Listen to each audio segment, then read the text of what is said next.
જય શ્રી કૃષ્ણ. મારી ચેનલમાં આપ સૌનું હાર્દિક સ્વાગત છે.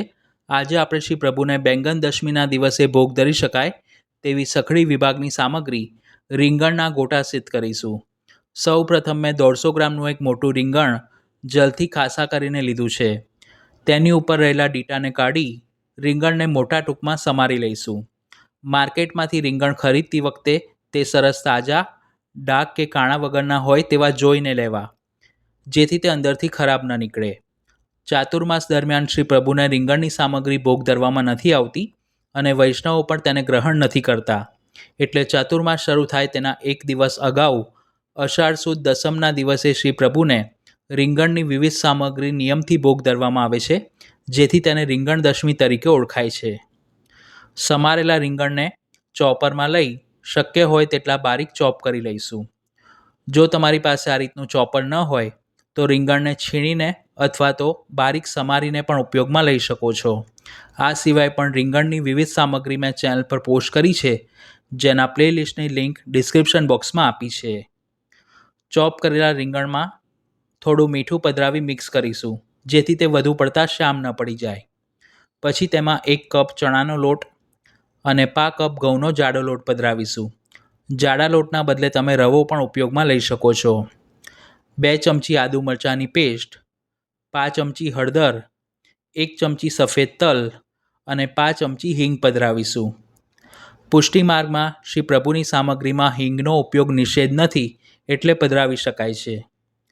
ફ્લેવર માટે 1 ચમચી અજમાને હાથેથી ક્રશ કરીને પધરાવીશું.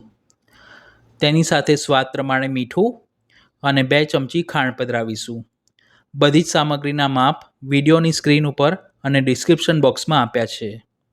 1 ચમચી સૂકી વરિયાળી અને તેની સાથે અડધી ચમચી શ્યામ તીખાનો ભૂકો એટલે કે મરી પાવડર કરીશું.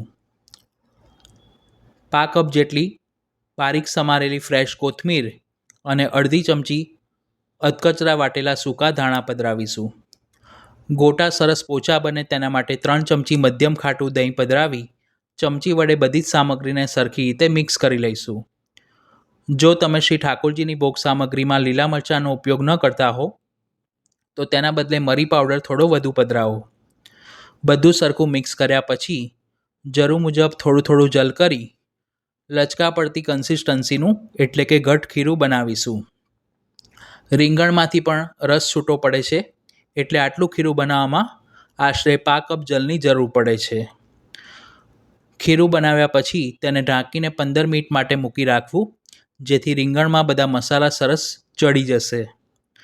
15 મિનિટ પછી ખીરુંમાં આપણે 2 ચપટી જેટલા એટલે કે 5 ચમચી કરતાં પણ થોડા ઓછા ખાવાના સોડા અને તેના ઉપર 1 ચમચી જલ કરી ખીરુંને એક જ દિશામાં સરખું ફેંટી લઈશું, જેથી તે ફૂલીને હળવું બનશે.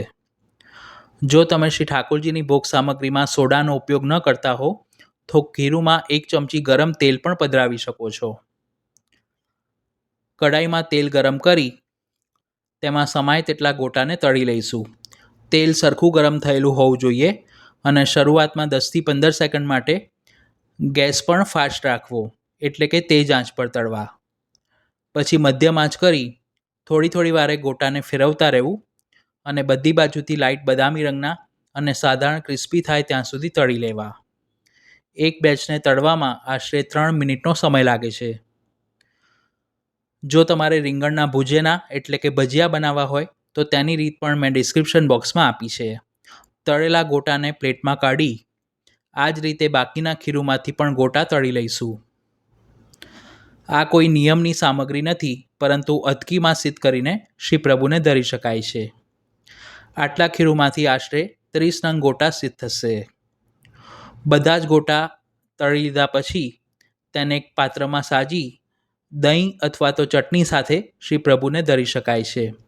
તો આપ પણ બેંગન દશમીના દિવસે આ સખડીની સામગ્રી ઘરે અવશ્ય સિદ્ધ કરજો. સામગ્રીની રીત પસંદ આવી હોય તો વિડીયોને લાઇક અને શેર કરવાનું ન ભૂલશો.